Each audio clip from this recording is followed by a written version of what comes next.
From Metro and Mega Manila to the World Wide Web through broadcast and social media.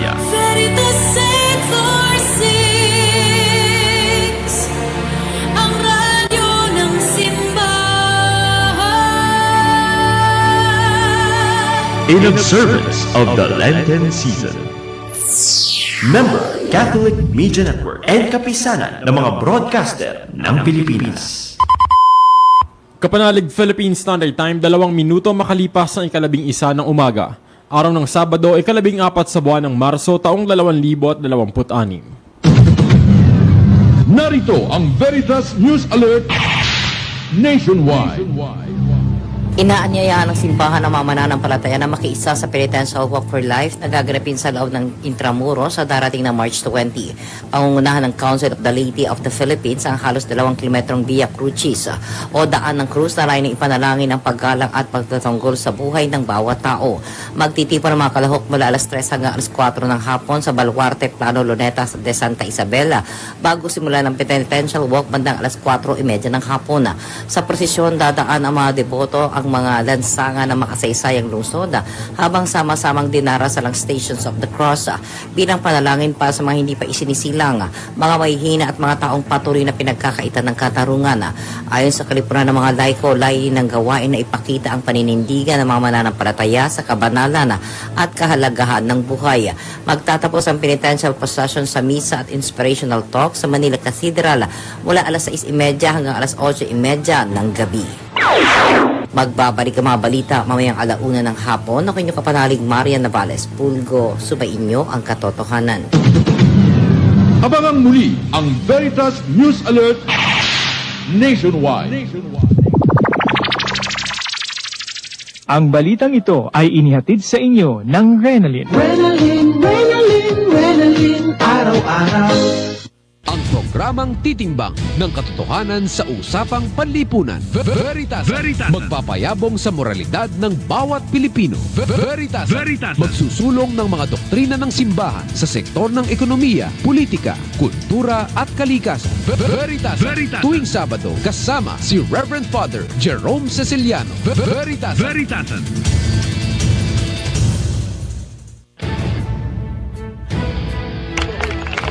Magandang umaga po sa inyong lahat mga kapanalig. Live na live po tayo sa Serviam Hall ng EDSA Shrine. At kasama ko po dito yung tinatawag na 18 Marines at syempre yung kanilang magiting na abogado, si Attorney Levy Baligod. Pag-usapan po natin sa umagang ito sa ating palatuntunang Veritasan, yung pong involvement nila dito nga sa pinag-uusapang corruption issue at allegedly isa sila o ilan sila sa mga nagdadala ng pera sa ilang mga politiko. At wag na natin patagalin para at least mas marami ho tayo mapag-usapan. May mga tanong din kayo, so itanong na ho ninyo. Pero of course, we'd like to know from Attorney Baligod. Good morning muna, Attorney. Good morning din sa lahat ng mga kasama natin dito, mga sundalo, yung mga Marines nga, Philippine Marines. And of course, sa inyo din pong lahat ng mga nakikinig po dyan, sa inyo pong tahanan, sa iba't ibang bansa, magandang umaga at araw po sa inyo lahat. Attorney, bumati muna kayo para ma-relax ang konti. Yan. Magandang umaga, Father Jerome Cecilia. Magandang umaga po, Father Jerome Ceciliano, sa kayong sa staff. At magandang umaga po sa lahat ng nanonood o nakikinig sa programang ito ng Radio Veritas. Ako po si Levy Baligod. Ako po si Johnny Buduan. Ako po si Benny Bolantati. Ako po si Cecilio Larder Jr. Ako po si Walter Manalansan. Ako po si Crisalie Eldado. Magandang umaga po sa ating lahat. Ako po si Romel C. Galapon. Magandang umaga po sa ating lahat. Ako po si Bernard Gumban. Magandang umaga sa lahat. Ako po si George Villalon Jr. Ako naman po si Renoboy Julian. Magandang umaga sa ating lahat. Ako naman si Anselmo T. Taberdo. Good morning po. I'm Hil Navidad Jr. Ako naman po si Julie Kadyaw. Magandang umaga po. Ako po si Romel Bubares. Ako naman po si Christopher Esquivel. Good morning po sa lahat. Ako po si Fidel Corpus. Magandang umaga po. Ako po si Dante Orbilio. At bumabati rin po si Sergeant Waupan at saka si Sergeant Tube. Wala po sila ngayon dito dahil nanganak ang asawa ni Sergeant Tube kahapon po. Tuesday po ng hapon nanganak at sinamahan po siya ni Waupan. So bale, ang meron po tayo dito ay 16. Sila po yung tinatawag na 18 Marines ayon sa mga media reports, pero 16 po silang andi dito, and we want to shed light on their involvement about in this so-called corruption issues, okay, mga politiko na tumatanggap ng pera. Well, we go straight to the point, Attorney Levy. Bigyan mo nga kami ng background. Paano ho ba kayong nag-hook up ng grupo nila at kayo bilang abogado? Saan ba ito nag-umpisa? Ako po ay nagsubaybay sa Senate Blue Ribbon Committee investigation dito sa flood control anomaly, yung ninakaw na mga pera. At nakita ko kung paano nila trinato si Sergeant Gutesa. At sabi ko, dahil nawawala na si Sergeant Gutesa, siguro yung mga kasamahan niya kay Saldico ay meron ding nalalaman. Kaya po gumawa ako ng paraan para makausap ko sila. At meron naman pong nagtulay na dating military officer, nakausap ko yung 4 hanggang sa dumami po sila. At hindi lang po 18 sana ito. Pero may mga rason katulad nung isa, nasa active service pa sa AFP ang asawa niya, at yung iba sa Coast Guard. So sabi ko, wag na muna kayong lumabas, no? Sapat na ito. So nung in-interview ko po sila, ilang linggo na nagkikita kami at naglalabas sila ng kanilang mga katibayan. At ang sabi ko, pwede nyo bang ibahagi ito sa ating bayan, yung inyong nalalaman, para makaambag tayo, para matuldukan ang pagnanakaw sa kaban ng bayan. At pumayag naman po sila. At nagkaroon din sila ng realization dahil yung isang kasamahan nila, namatay ang kanyang apo sa ospital. Sa simpleng sakit lang. Namatay yung 2 taong gulang na bata dahil walang maibigay na gamot yung hospital. At na-realize niya na ang dahilan ay yung ninanakaw nga ang pondo na para sana sa mga taong bayan. Kayo ho, tanungin ko rin kayo, isa sa inyo sumagot. Paano kayo naging isang grupo? Saan ba kayo unang nagtrabaho? O kasi pag halimbawa sundalo kayo, naroon ba kayo sa isang company or ano ba? Paano kayo nabuo na 18 o sabi nga meron pang ilan na dapat kasama ninyo? Nag-umpisa kasi ito, sir, nung isa kasi sa amin is nauna na naging security ni dating Congressman Elizalde ko. Then nung time na namatay si late Bato Cabe, then ang sabi ni Congressman Saldico is I need 7 Marines on that time, sir. Then nung time na yun, sir, so yung mga kakilala namin, so nagkaroon ng mga pag-uusap na kung sino yung mga gustong pumunta bilang security ni Kong Saldi. So, naipon, sir, yung 7. So, hanggang dumami, sir, dumami yung mga naging security ni dating Congressman Saldi ko, sir. Okay, so yung 18 na to na binabanggit mo ay lahat yan security officers ni Saldico. Correction, sir. Dating mga security lang, sir. Bodyguard lang, sir. Hindi security officer. Yes, sir. So bodyguard. Yes, sir. Bodyguard ni Saldico. Yes, sir. Pero at the time, mga active pa kayo sa serbisyo. Wala na po kami sa Wala na kayo serbisyo Yes, noon. Pero yung 7 na nauna, hindi na rin sila active. Yes, sir. Lahat po sa napumasok na security ni Boss Saldi is hindi na po, wala na po sa serbisyo. Maliban lang po sa mga active na police at saka yung mga active na Coast Guard. Okay, very obvious naman ang sagot dito. Pero bilang security guards ni Saldico, ano naman ang trabaho talaga ninyo? First of all, sir, ang trabaho po talaga namin is to secure the family. Yun na po yung number one po talaga na trabaho namin, sir. To secure the family, yung mga properties. Kasama na rin po yan, sir, yung mga properties, sir. Okay, and then you're talking about all these properties sa Bicol, pati dito sa Manila, pati mga bahay, ganun ba yung gagawin ninyong pagsisecure?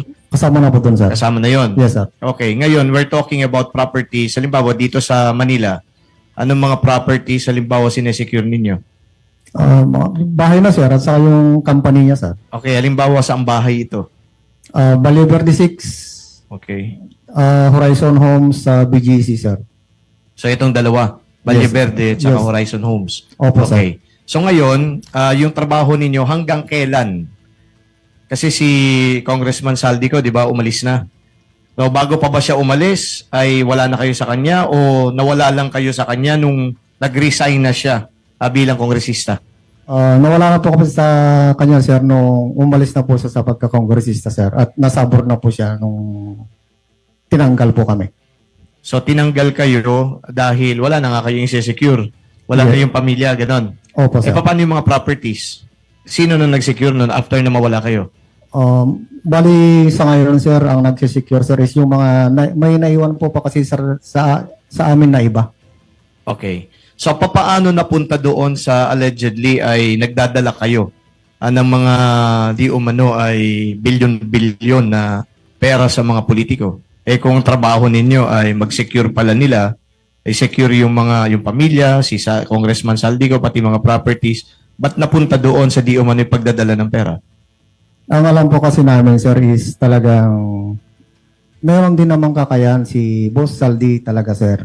Kasi since nung pumasok kami dito, ang pagkakaalam namin is talagang may kaya. So, habang kalaunan, sir, nung lumabas po itong flood control na ito, na issue, doon po talaga namin, sir, nalaman at napagtanto talaga, sir, na itong mga perang in and out sa residente niya at napupunta po, nai-deliver po namin sa mga iba't ibang sangay ng ating gobyerno o yung mga nakaupo ngayon, ay galing po talaga, sir, sa masama. So, nung una, ang akala ninyo, may kaya itong si Congressman Saldico. Nagdi-deliver na kayo ng mga pera nun. Pero wala pa kayong inkling na sabi mo nga, allegedly ay galing pala to. Sa masama, ay yung banggit mo. Pero nung una, paniniwala mo pera niya. Ganun ba? Opo, sir. So, pero bilyon-bilyon itong dinideliver ninyo? Totoo po yan, sir. Okay. So, ganun pala kayaman si, Well, attorney, para sa kaalaman ninyo, alam naman siguro ninyo, ex-seminarian yun eh. No, actually, nauna lang sa akin yun ng 4 na taon. So, nung gumraduate siya, saka naman ako pumasok sa seminaryo na pinanggalingan niya. But anyway, that's beside the point. Gusto ko lang i-point out yun na sobrang yaman pala nung ni Congressman Saldico, Pero, then again, ano bang pruweba mo na para sabihin na galing sa masama yung dinideliver ninyong pera sa mga politiko? Pwede yung kahit sino pwede kang sumagot. Sino bang pwede? Mamaya, attorney, pwede kang sumagot yan. Sige. Anong pruweba nyo? Kasi may allegation na unang-una, galing ito kay Congressman Saldico, paniniwala ninyo, then later on, sabi mo, galing sa masama. So how did you change suddenly na galing sa masama ito? Pwede, may microphone yata. Sige. Meron microphone dyan. Pakiabot na lang. Yan. Sige, please. Kayo po si? Ako po si Romel Galapon, sir. Okay. Na-hired ako kay Kong Saldico December 05, 2023, sir. So, nasubukan ko rin mag-deliver. Sir. The time na lumabas po si Master Sergeant Gutesa, na kanyo, sir. Di ba, naglabas po siya ng gano'n na deliveries. Tapos,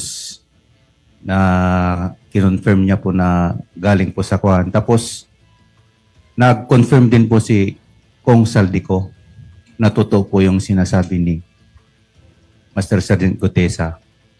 So, lumabas po kami, sir, para patotohanan din po na yung mga sinasabi nila, sir. So basically, nung nagsalita na si Gutesa at umamin din si Congressman Saldico, doon na kayo nagkaroon ng hindi lang inkling, paniniwala na pera pala yung dinideliver natin, pera pala yun na galing sa korupsyon. Yes, sir. So doon nag-umpisa. Opo, sir. Okay.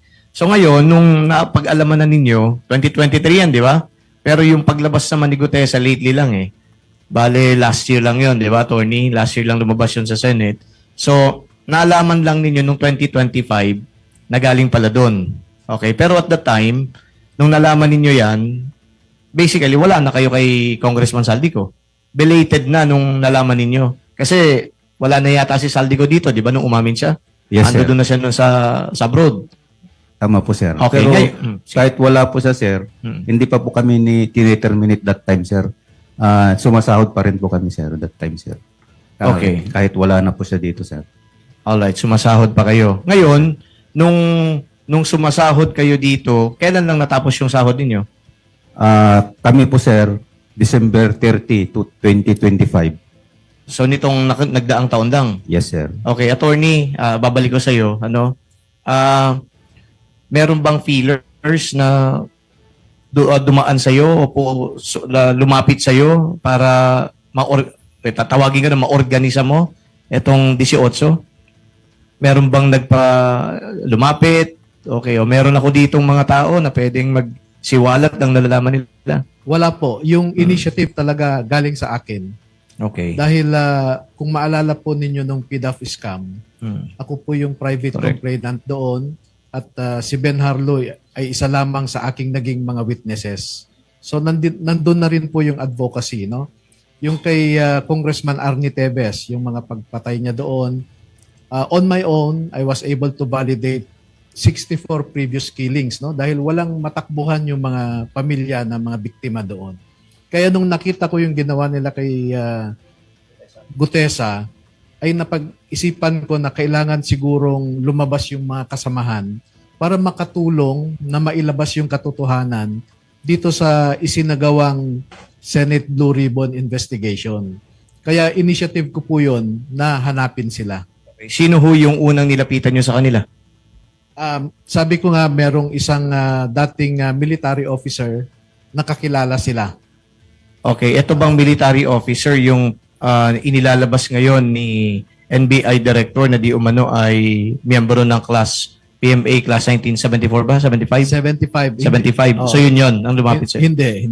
Hindi yun? In fact, never ko siyang na-meet, hindi ko siya kakilala personally. Ang sinasabi ni Director Matibag, si retired General Jeffrey Sodusta. Pero hindi ho kami magkakilala.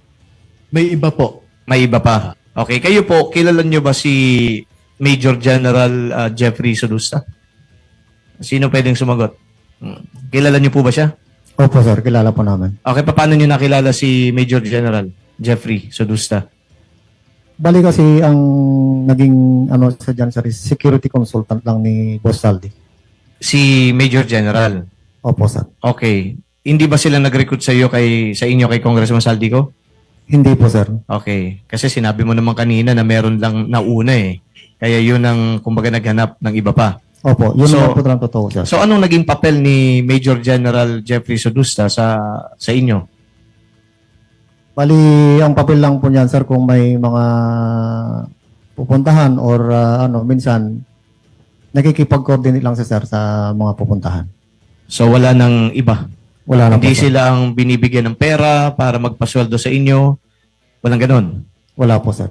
So sa makatwid, parang ito yung nasa top na security officer ni Congressman Saldico. At kayo yung mga nag-i-implement, nag-execute ng mga yung mga security plans, gano'n. Opo sir, opo. Okay, more than that, wala na. So ulitin ko lang, hindi siya yung nagbibigay sa inyo ng pasweldo, hindi kinu-course through sa kanya. Walang ganon. Hindi po sir. Ang sweldo ninyo galing mismo direkta kay Congressman Saldico sa opisina niya.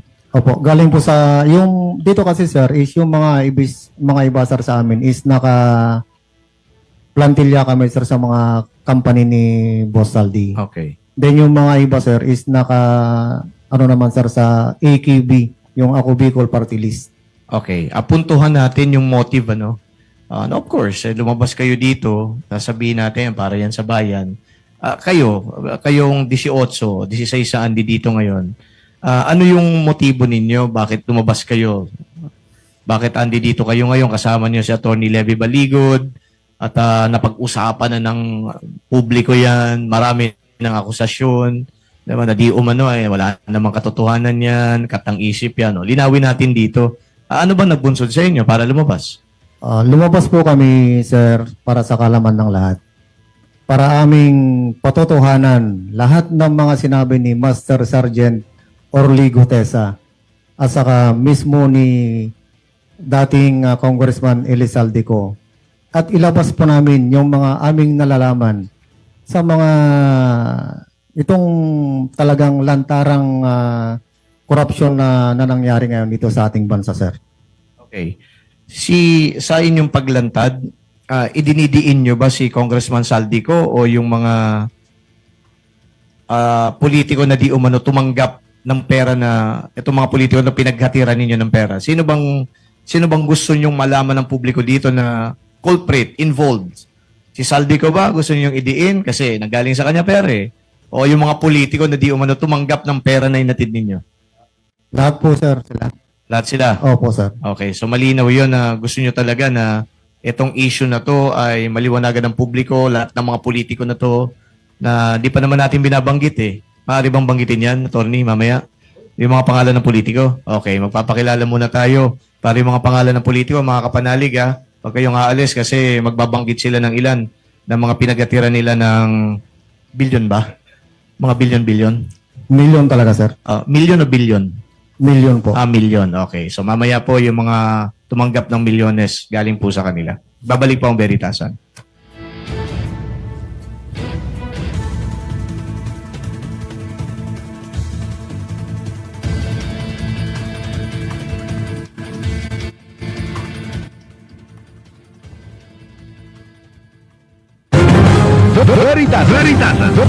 Veritasan. From Metro and Mega Manila to the World Wide Web through broadcast and social media. Veritas 846, ang radyo ng simbahan. In observance of the Lenten season. Member Catholic Media Network and kapisanan ng mga broadcaster ng Pilipinas. Kapanalig Philippine Standard Time, 24 na minuto makalipas sa 11 ng umaga. Ronda Veritas Report. Damdaming anawim ng PPCRV at sitwasyon sa isinasagawang special election sa Antipolo City.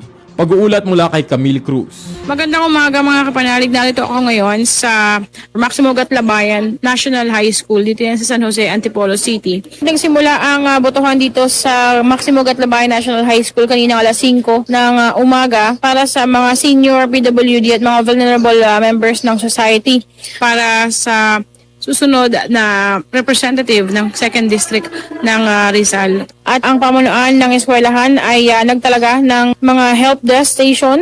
Ang PPCRV ay nakatalaga sa may gym kung saan nakaharap ang gate upang ang mga tao na nais magtanong ay hindi mahirapan at makita ang kanilang mga presinto. Kaugnay niyan ay kasama ko ang isa sa mga volunteers ng PPCRV o ang Parish Pastoral Council for Responsible Voting na si Kuya James Bossy. Ano ba ang kasalukuyang ginagawa mo sa ngayon bilang PPCRV? Nandito po ako ngayon sa help desk ng buong mga presinto po upang matugunan at masagot po ang kanilang mga katanungan sa kanilang pupuntahan pong mga presinto. Bilang bagong volunteer din po at isang kabataan, gusto ko pong makita o masaksihan ang mga pangyayari sa loob at labas ng mga presinto at masubaybayan ang pagboto ng bawat kababayan natin dito. At bilang isang future botante rin po dito sa Antipolo, gusto ko rin po malaman yung flow at saka kung paano po ba sila bumoto dito sa Antipolo po. Yan nga ang tinig ni Kuya James Bossy. At yan muna ang update mula rito sa Diocese ng Antipolo para sa Veritas 846 ang radyo ng simbahan. Ako ang inyong kapanalig Camille Cruz. Sumain nyo ang katotohanan. Ronda Veritas Report. Veritas.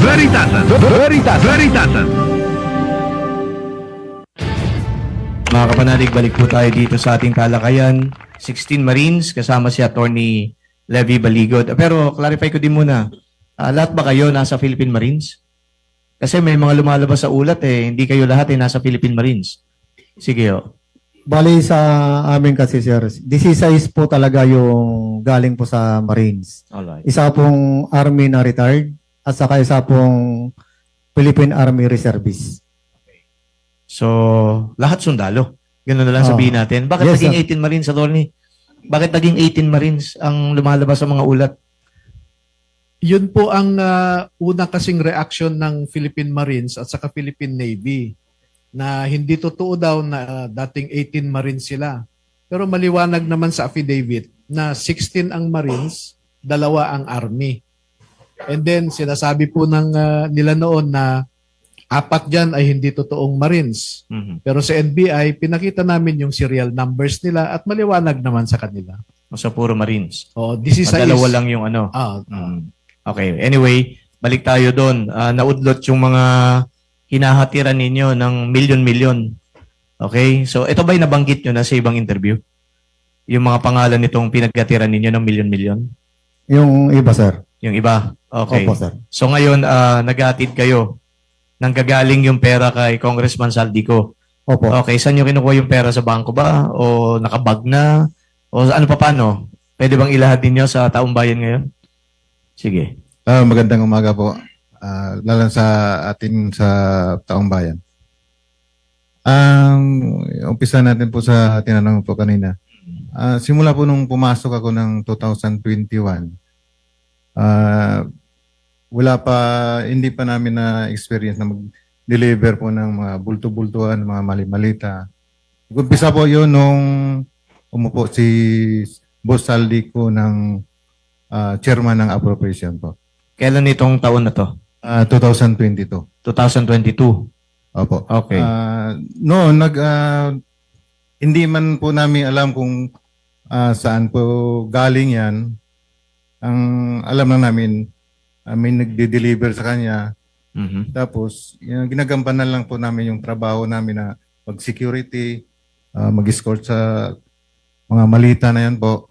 Yung bagsakan talaga niyan, yung sa Valle Verde 6. Pagkatapos nun, binibilang ng yung mga executive assistant niya.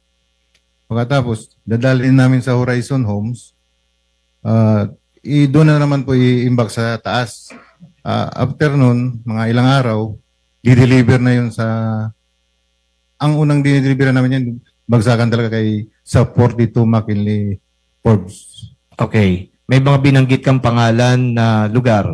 Valle Verde 6, para sa kaliwanagan ng mga nakikinig. Sino may-ari at nung bahay doon sa Valle Verde 6? Yun po yung bahay ni dating Congressman Saldico po. Okay, yung Horizon na sinasabi ninyo. Sa kanya rin po. Saan bang lugar ito ulit? Sa BGC. Sa BGC. So, from Valle Verde 6, dadalhin yung mali-malitang pera sa Horizon. Opo. And then, from Horizon, saan dadalhin?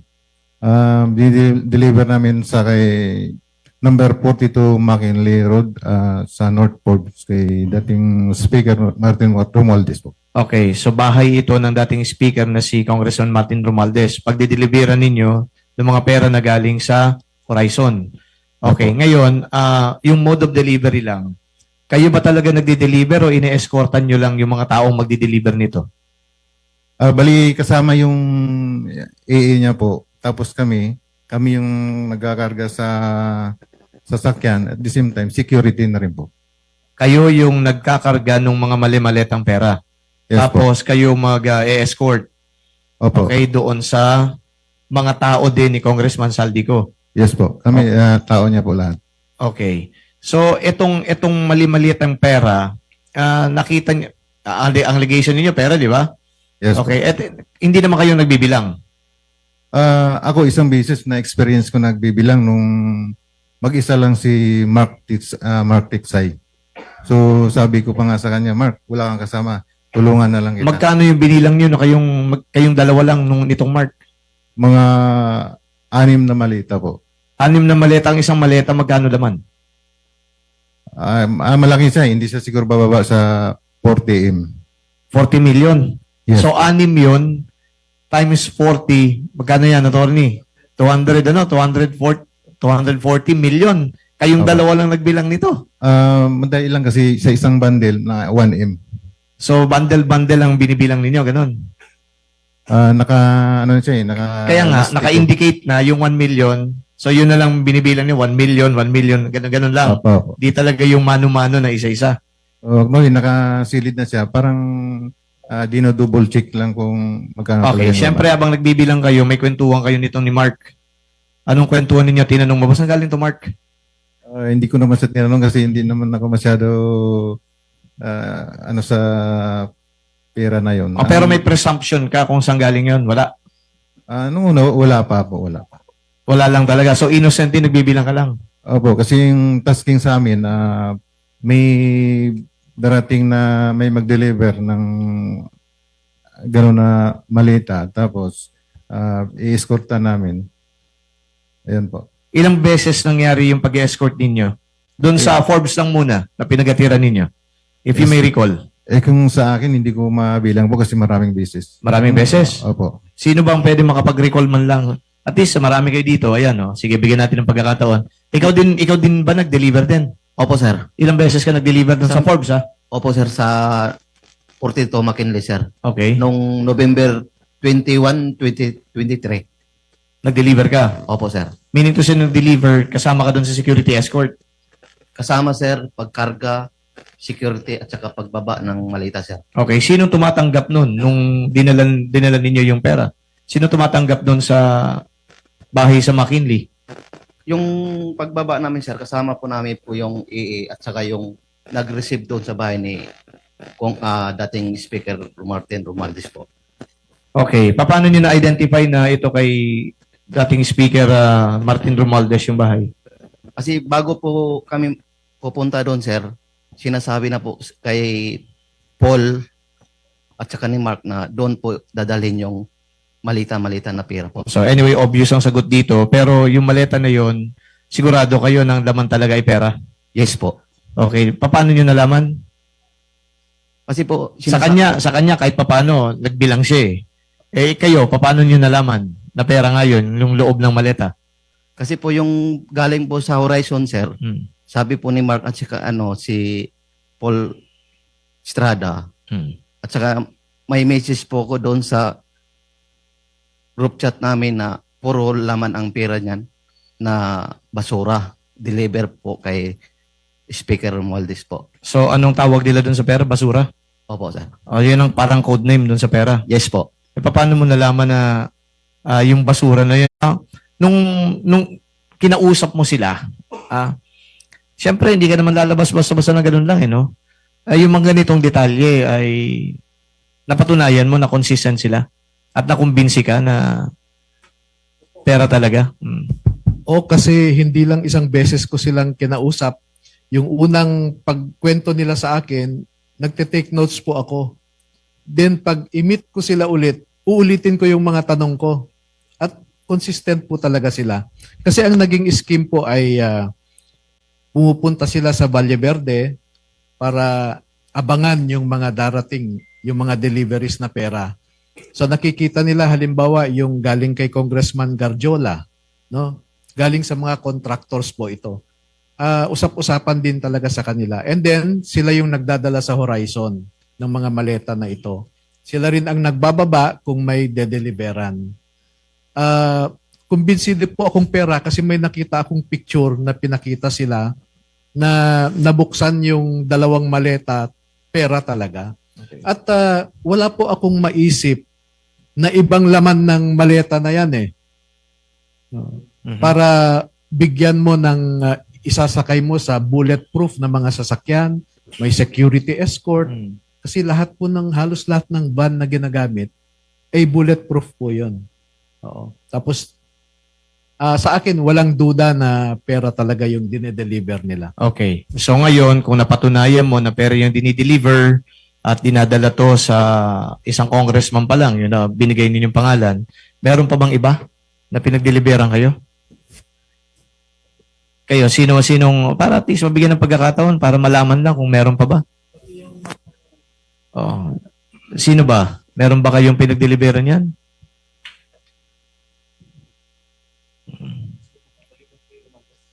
Oh, so maliban doon sa Forbes na pinuntahan ninyo, meron pa ba? Meron pa po, sir. Saan pa?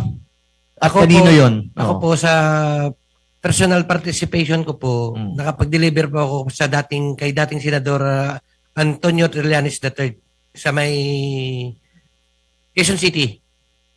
Sa may Quezon City. Saan yun? Anong specific na lugar? 86 Scout Ojeda Street, Quezon City. Okay. Bakit ka nag-deliver ng pera kay Antonio Trillanes? Kumbaga noon, sir, at the time, ako yung nakadetail na driver ng EA, ng Executive Assistant ni Boss. Okay. So, pag may lakad, ako yung nagda-drive ng sasakyan para mag-deliver ng pera or sinasabi nilang basura. So bakit nga bibigyan si dating senador? Ang ano lang po namin doon, sir, ay kumbaga kami, nagtatrabaho lang nung umpisa. Nung at bandang huli na pag-isip-isip namin, yung dinadala pala naming mga pera doon, yung mga dinideliver namin na pera ay pera pala ng taong bayan yun na. Pero bakit dideliveran niyo ng pera yung dating senador? Anong kinalaman niya para bigyan niyo ng pera? Ang ano diyan, sir, yung EA na lang po yung nag-uusap-usap sa ano niya. So basta ikaw, nakita mo ba yung dating senador na tumanggap ng pera o yung EA? Yung EA po, mayroon na po silang kausap doon. Tsaka nakita ko po na yung laman ng paper bag ay pera po. Oh, but anyway, okay, yan allegation yan, ano. Ito ba yung dahilan kung bakit nag-file ng kaso si dating Senador Trillanes? Okay. Anyway, iibay natin yung yung kwento para madagdagan ito. Bakit kinakailangan na unang-una lumabas kayo sa media? May nalalaman pala kayo, abogado kayo, bakit hindi nag-file, halimbawa sa korte? Tapos susunod kong tanong dito, bakit na-link din sa inyo si dating Congressman Mike Defensor? At kinakailangan pang mapasok itong mga taong ito?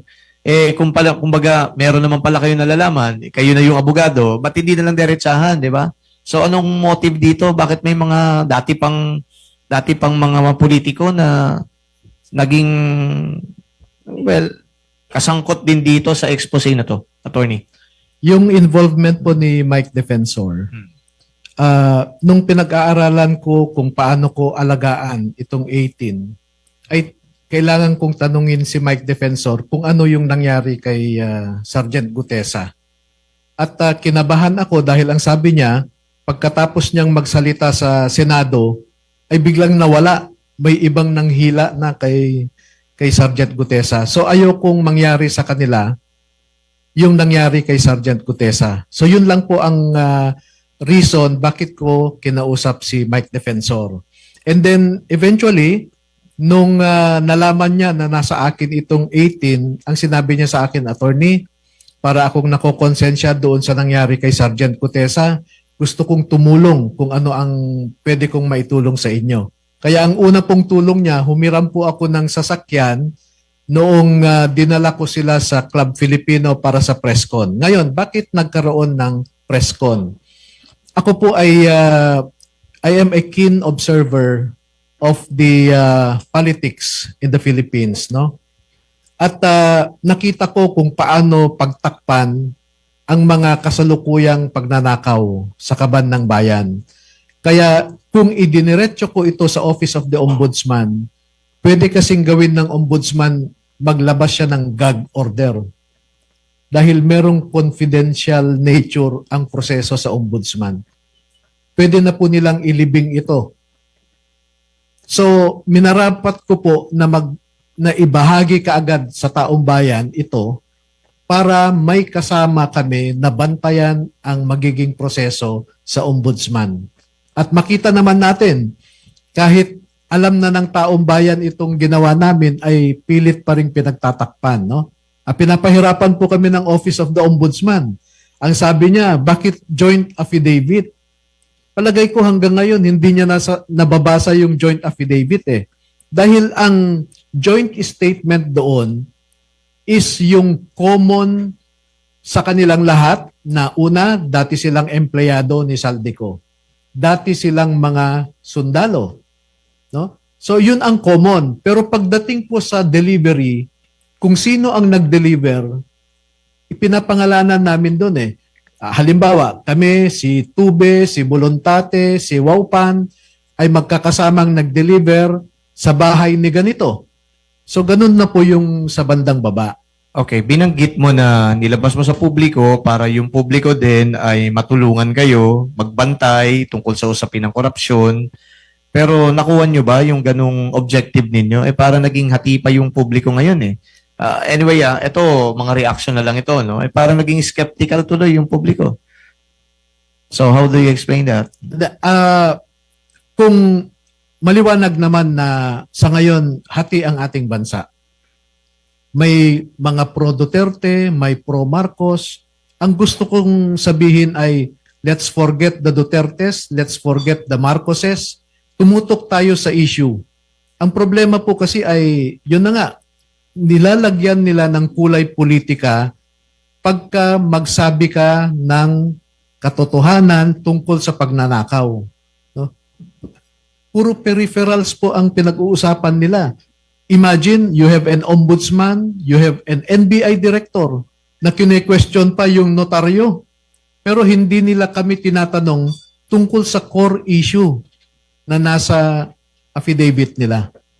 Lumalabas ba to ngayon, attorney, na trial by publicity kasi hindi kayo inimbitahan sa Senate hearing, sa Blue Ribbon. Ang House of Representatives mukhang wala din namang investigation. So parang lumalabas ngayon, nai-interview kayo sa media, tapos inimbestigahan tuloy kayo ngayon ng NBI, mukha yatang hindi nyo nakuha yung gusto nyong kumbaga makuha sa paglabas ninyo dito. Ang una pong consideration dyan ay, una pa lang, alam ko na most of our institutions are not functioning as they should. Okay?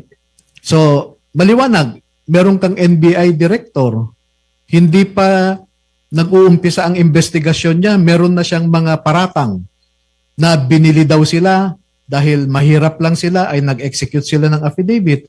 Parang nakaka-insulto ang sinasabi kaagad ng NBI director. Si Ombudsman Boying, ang sabi niya kaagad, 8 dyan, merong murder raps. Hindi naman totoo. No? So, lahat ito po ay katunayan na hindi nagfa-function ang ating institutions. So, saan natin isusumbong ito? Sa taong bayan. Dahil sovereignty resides in the people and all government authority emanates from them. No? Kailangan na nating ibato ang issue sa taong bayan. Okay, tanungin ko naman kayo, nung binato yung issue sa taong bayan, ano yung na-receive ninyo galing sa taong bayan? Anyone can answer that. Ano yung natanggap ninyo galing sa taong bayan? Na naramdaman nyo ba na naging supportive dito ang taong bayan? O naramdaman ninyo parang naging skeptical at mukha yatang kayo pa ngayon yung kina-question?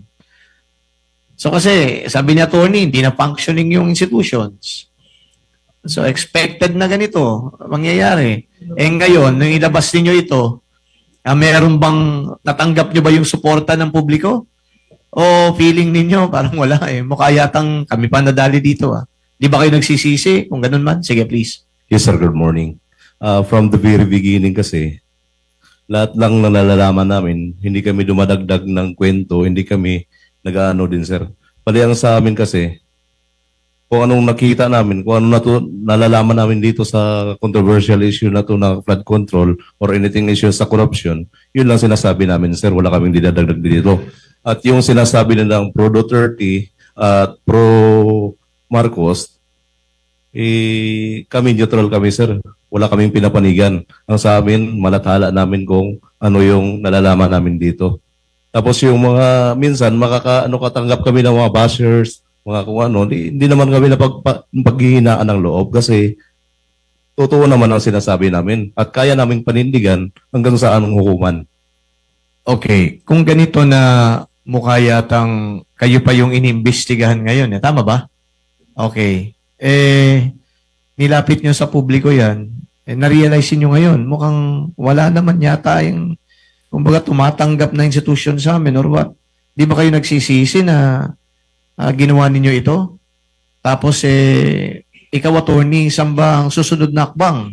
Kasi kung ganitong parang napopoliticize yung issue, so anong gagawin yung susunod dito? Diba? Itong investigasyon na to parang nabaliktad pa eh. Kayo yung nag-reveal ng nalalaman ninyo, ay yung NBI ngayon, tinitingnan tuloy kayo. Eksakto po, no? That is the one of the greatest anomalies at this time. Na yung witness sa krimen, yun pa ang iniimbestigahan at kinakasuhan. No? Witnesses lang naman po sila. So, may babasahin lang ako dito. Ito, sagutin ninyo ha. Sa dami ng pera na dinideliver nyo, naabutan din ba kayo kahit paano? Hindi po nangyari yan, sir. Walang ano? Wala pong nangyari na ganyan. Okay. Sabi naman dito, ng isa pa, bago tayo magpakilala, gusto lang natin na basahin yung mga mga nag-text. Ako, pasensya na po. Sabi, di ka panipaniwala, niniligaw nyo lang po yung flood control issue. O, yan ito na yung sinasabi ko na parang kayo pa ngayon yung nabaliktad eh. Meron kayong magandang hangarin. Father Jerome, pwedeng pakibuksan yung profile niyan kasi alam namin na maraming trolls. Okay. Ito po ay mukha yatang regular na regular na listener ng Radio Veritas. Nakikita ko yung pangalan niya. Pero wag na nating kalagay ho dito. Dami po kasi, di ka paniwala, dami po dapat plantsahin bago paniwalaan. Ayan, siya pa rin yun. Yung mga text niya. Tapos, dami basta-basta niniwala ang publiko. Mga ganun yan eh. Sagutin natin para at least, kumbinsin natin yung publiko. Kaya nandito kayo. Kaya nga po kami nagsampa sa Office of the Ombudsman para imbestigahan ito. Kami po ay ordinaryong mamamayan lamang. Hindi kami maglalakas loob na siraan ang mga makapangyarihan at maimpluwensyang mga tao kung hindi totoo ang sinasabi nila. Wala naman po kaming benepisyo rito eh. Katulad ng sinasabi ni NBI Director na maaring dahil sa kahirapan ay nag-execute daw sila ng affidavit. No? Ay, wala po kaming dito, pakinabang. Umaambag lamang kami para matigil sana itong pagnanakaw. Matagal na ito eh. Alam mo, Father Jerome, karamihan dyan sa mga nababanggit dyan ay halos ganun din noong PDAF scam 2013 pa lamang. May mga pangalan na dyan na pare-pareho lang. So ulitin ko lang yung tanong nung lumabas kayo, wala talagang bahi dito ng pang-impluwensya ng kahit sinong personalidad?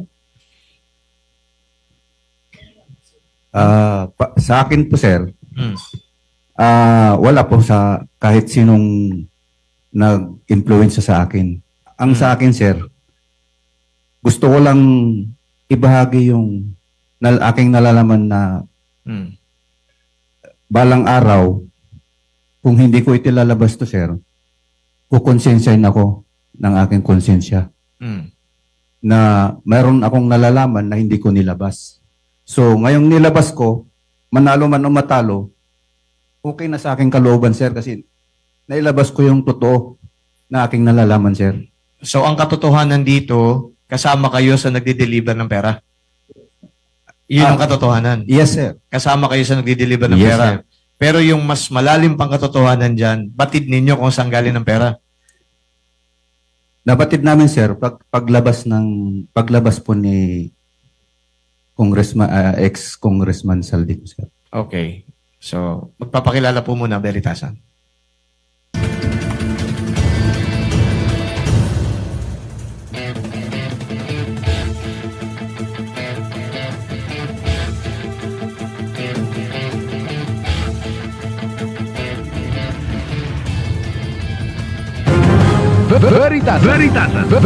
Veritasan. Kapanalig, narito ang ilang paalala sa pakikibahagi ng on-air and online healing masses sa Veritas tuwing alas 6 ng umaga, alas 12 ng tanghali, alas 6 ng gabi at alas 12 ng hating gabi.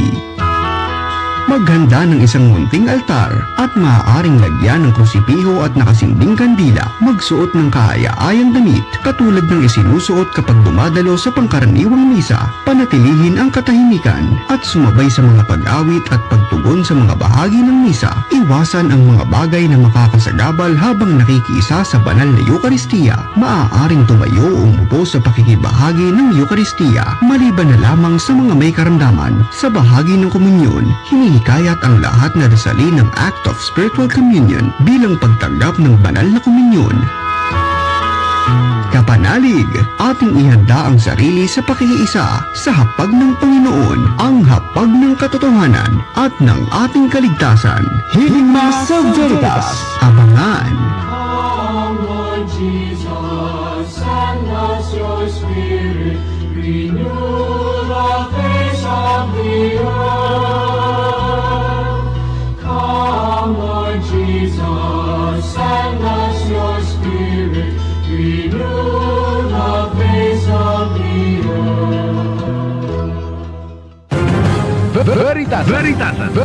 Veritasan. Mga kapanalig, balik po tayo dito sa ating talakayan. Ito po yung 16 na mga Marines at kasama nila si Atty. Levy Baligod. Pinag-uusapan natin dito yung mga alegasyon na sila nga ay nagdadala ng pera at yun naman din ang katotohanan nila. At kung saan galing ang pera, sabi naman nila, convinced daw sila na ito ay galing nga doon sa flood control projects dahil, ang sabi nila, umamin na si Congressman Saldico. Hanggang doon lang tayo kasi di rin naman natin mapatunayan kung yung bang sinasabi ni Congressman Saldico ay ano ba yun, allegation ba yun na may katotohanan or what? Wala siya dito. Pero hanggang doon lang yung inyong nalalaman, di ba? But then again, meron kayong mga binanggit na mga tao din I have to be very honest. I was skeptical nung binanggit ninyo yung dating senador, binigyan nyo ng pera. Personally, sabi ko, bakit bibigyan ng pera yun? Ano mang kinalaman doon? Yung reason lang behind that, tanong yun sa akin ngayon binabasa ko yung mga tanong din dito ng mga text messages. Ito yung sinasabi ko na parang naging naging mapagduda yung publiko. Pasensya na, alagad ng Diyos kausap nyo. Be honest on what you are saying. Yun lang po, wag nang dumagdag pa sa gulo ng Pilipinas. Anong reaction nyo doon? Sige nga. Anyway, gusto ko lang malaman, ipaalam sa inyo na ito nga na lumabas kayo, kasama niyo sa Atty. Levy Baligod, hindi lang dito sa Radyo Veritas, sa iba pang mga interview, tapos parang nabaliktad, and then yung reception nga ng publiko mukhang hindi ganun ka supportive, 'di ba? Gusto kong sabihin yun sa inyo para at least magkaroon tayo ng realization dito. Itong ilang mga mensahe na gusto ko din basahin para at least makadagdag sa realization. Sige, who can answer that? Yung tanong dito, ang kausap nyo daw, alagad ng Diyos. Kaya dapat daw yung sasabihin niyo katotohanan. Dahil makakadagdag pa daw kayo sa gulo sa bansa. Sige. Sagutin ko na yung tanong sige, niya. Please. Nasabi niya. Kasi binanggit niya yung Panginoon. Kami, sa ngalan ng Panginoon, nandito po kami para isasabihin yung katotohanan, hindi yung kasinungalingan. Siya nasabi niya lang dahil hindi siya sa aktual na nangyari. Okay. So, masakit man sa amin na pagsabihan kami ng ganyan kasi binanggit niya ng Panginoon. Sana naintindihan niya rin kung paano namin sinabi ang katotohanan. Dahil kami mismo nakasaksi. Siguro sir sa ako, ang serbisyo ko kay dating Congressman Saldico, more than 4 years. 4 years and 10 months. So, marami kong alam dyan na sa mga bagay na tungkol sa pag-deliver ng basura. Okay. At least kanina naman. Sige, attorney. Okay, thank you. Father Jerome, no? Sana yung mga nagkokomento ng ganyan, subukan din nilang basahin yung affidavit. Kasi kaya nga namin nilabas yan para maimbestigahan. No? Huwag po tayong katulad ng mga nangyari. Kung tao po tayo ng Panginoon, nabasa nyo siguro yung Biblia, ang maalala kong halimbawa ngayon ay yung ginawa nung si Eli the priest kay Hannah doon sa 1 Samuel na pinagbintangan kaagad ni priest Eli si Hannah na akala niya ay lasing habang nagdadasal.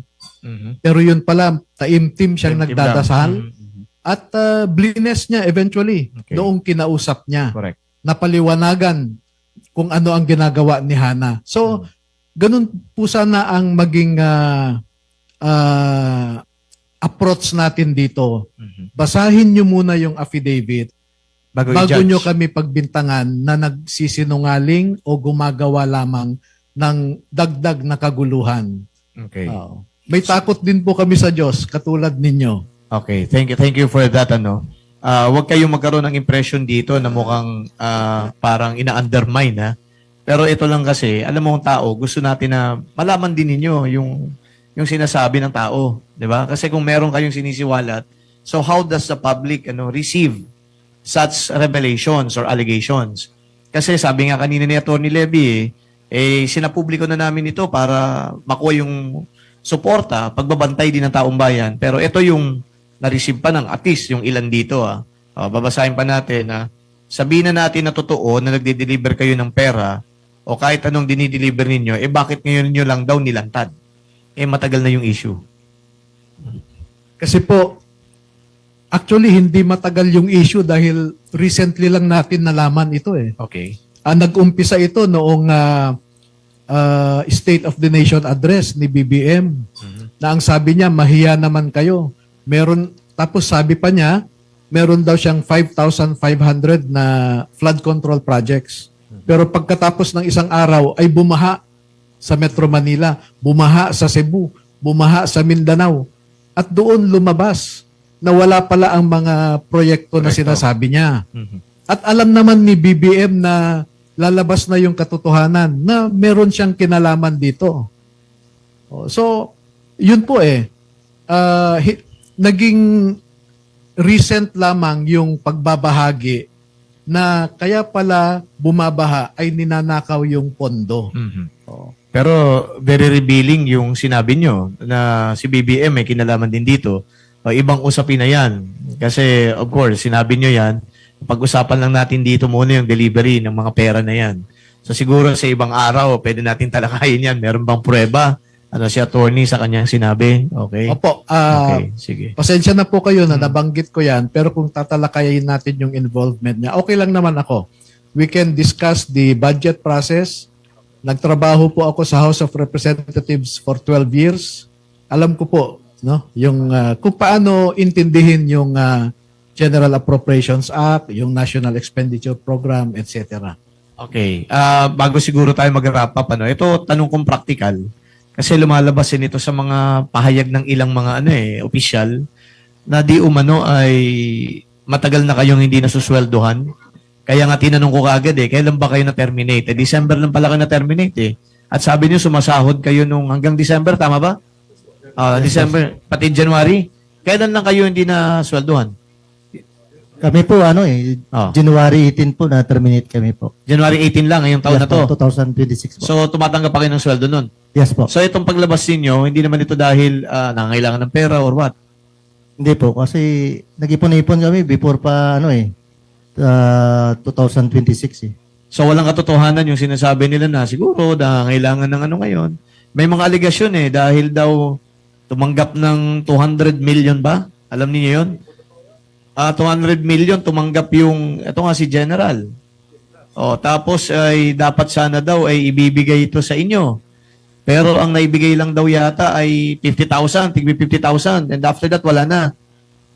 Lumabas yan sa payagan Paki-confirm nga.